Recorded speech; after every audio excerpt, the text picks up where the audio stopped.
Don't blame your problems on the past, cause that'll make you come and last. So go hard, go hard, go hard. You don't gotta do it like me. So this is Kojo Sarfo. And once again, for y'all that don't know, we're at the 2018 and we're headed to the 2018 Mental Health America Conference. The theme for this year is Fit for the Future. We came, Mike here, HR buffs with A&S. So we came out here last year for the first time. That was our first year of the partnership. The theme last year was like rock and roll, sex or something like that. I'm not exactly sure what it was.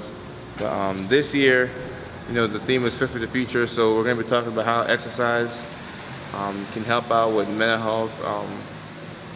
So I'm excited, and it'll be good to see how this year's conference goes. And I'm thankful this is our second year with the partnership between Abrantie Signora and Mental Health America. So we gotta hit the road, get something to eat, and see what's happening in downtown.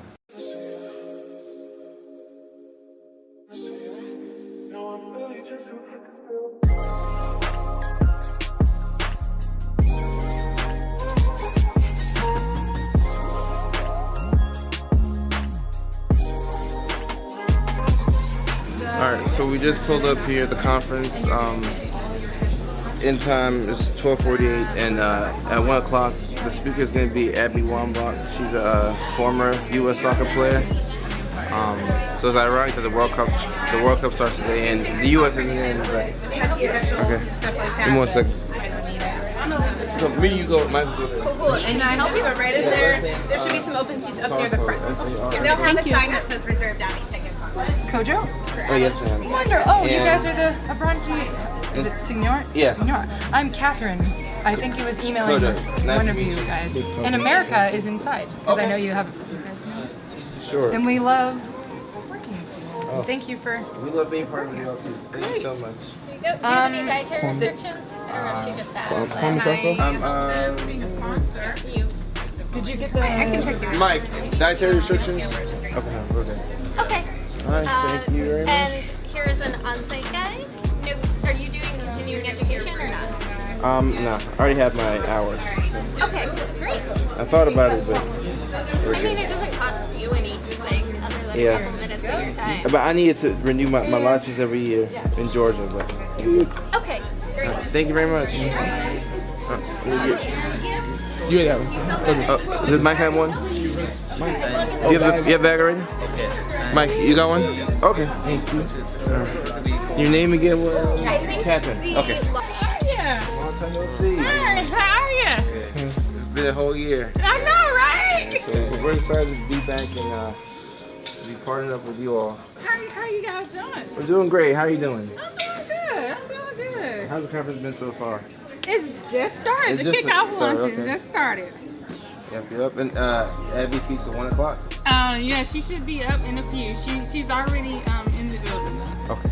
She's already in the building. Was my under 16 coach when I was growing up on the youth team. So finally I get my shot. U.S. attacking here. Here's Wambach opportunity. U.S. goes up 1-0.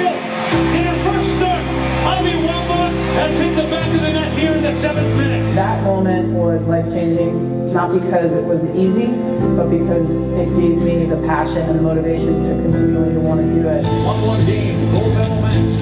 Rolling on, far side. Hit by Wambach. And Wambach has scored.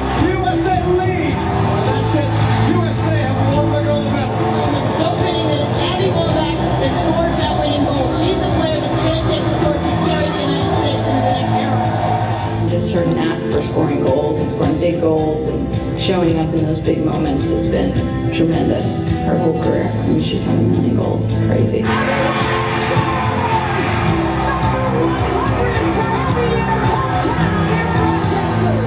does it the right way. She's invested every single day, every single practice. The standards which she sets are extremely high, and that's why the team is as successful as they are. And it will go down as the USA's worst performance ever in the Women's World Cup. 3 minutes of additional time. There is still life for the United States. It just takes one chance. I just kept holding my finger up. One chance, that's it. Rapinoe gets a crossing.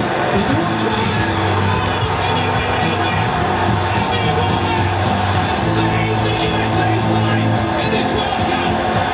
In the end, losing in penalties in the final World Cup is a heartbreaker, but I do feel like we got so much excitement on back here in the States and couldn't be prouder.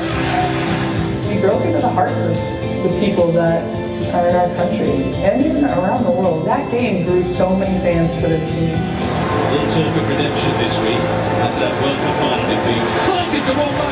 What a magnificent opening goal. 141st in international soccer for Abby Wambach. It's all over. Redemption for the United States. They've come back to win the gold medal against Japan at Wembley Stadium in London 2012. I never thought Abby would reach 158. It really is something special given her trajectory and some of the obstacles she's had to overcome along the way. Opening across the walls. History is made! Goal number 159! It's the international scoring record! It's never easy to say goodbye.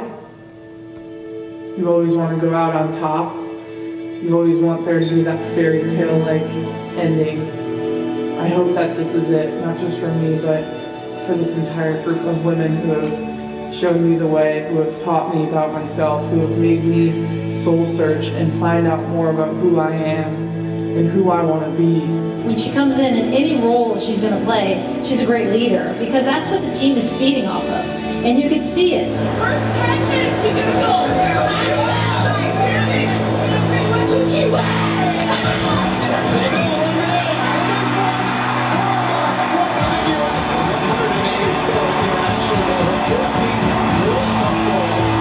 That's it! Game over! The trial is over! The US wins the 2015 Women's World Cup! All of this for us started when we were little, and we had a dream. And in my opinion, all the women up here on this stage believed in that dream. And I believe that that is the reason why we won this World Cup, is because none of us ever stopped believing, and neither should you guys. The best part about this whole thing is that when I walk away and the team turns the page and moves on, that's what's supposed to happen. They have to move on because I want them to leave the game better than they found it. For me to sit here and talk about Abby, one of the best players of all time, not as a soccer player but as a person, speaks a lot about how she impacts others. And for me, she's more than just a soccer player. She's so much more than that. Abby's impact on not only soccer, but women's sports has been one that I don't think someone can really match. I'm the luckiest person, I feel like, on the planet, and it's not because of any individual award or even playing on the grandest stage. It's because I've been able to share it.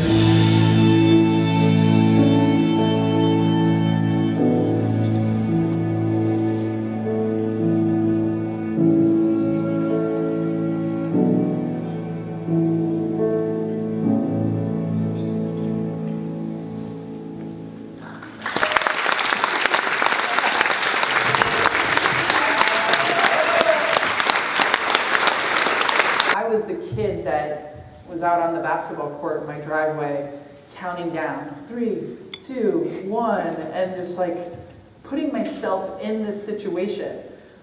And so when the moment happened, the only thing I can tell you was just like it was my job not to make a mistake. The ball was perfectly put on my head. I don't know why the goalkeeper came out so far and got off of her line and gave me an open net.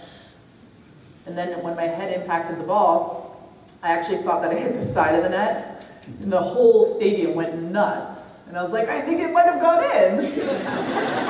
That's amazing. Cue the celebration, and then what's hilarious about the aftermath is that literally 20 seconds later, they blew the game, and we had to go to penalty kicks. So our team huddles up, and I'm in the middle of the group and I'm about to say my thing and I'm like, my veins are popping out of my neck. I'm like, everybody needs to calm down. And they all were looking at me like, we're calm over here. What are you doing over there? We're not sure. So yeah, it was an amazing moment, and ironically, we ended up losing in the finals to Japan during that World Cup in penalty kicks. For all the reasons, but that game was so important because it really brought life back to women's soccer, and we were able to win the Olympics the next year. So it was amazing. It was an amazing experience, and I'm glad that it happened.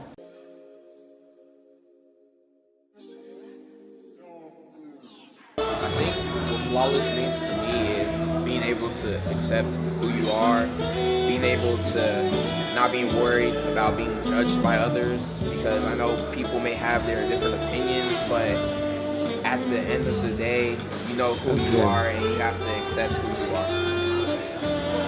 Beautiful. Thank you so much. So Neurostar is a treatment for depression. It is not a drug, it's a medical device, and it uses transcranial magnetic stimulation to activate the part of the brain that's underactive in depression, the part of the brain that controls mood, so the prefrontal cortex. Okay. So it uses magnetic pulses to do that.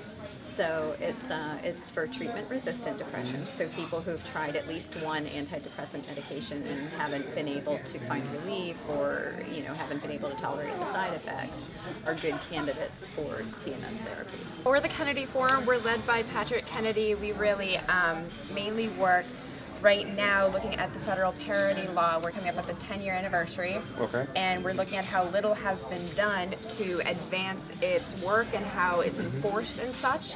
And so we have resources on how to file appeals, also ways we're trying to aggregate data to change policies moving forward to really advance the vision behind the law in the first place. Okay, awesome. And this is for mental health and addiction? Yes, so the federal parity law, what it did was, I don't want to say something you don't know, so you already know. So I've heard about it in passing, but I haven't done actual research on it. So what it did was, it was in 2008, it made it mandated that if an insurance company offers mental health or substance use disorder benefits, okay, it must be to the same caliber as it does traditional health, like medical or surgical. Okay, yeah. And so basically, so it can't be higher co-pays, can't be lower, can't have like those lifetime caps, be it a quantitative or what's called non-quantitative. Take anything you want, take multiple copies. This is a really good way to learn about it if you want to. All right, so that concludes day one of the conference. It was real good getting to see Abby Wambach speak, and I've seen her on TV, but I didn't really know too much about her and her journey. So it was great to see her speak, talk about her issues with alcohol, mental health, awareness, and things like that. So day one was a success.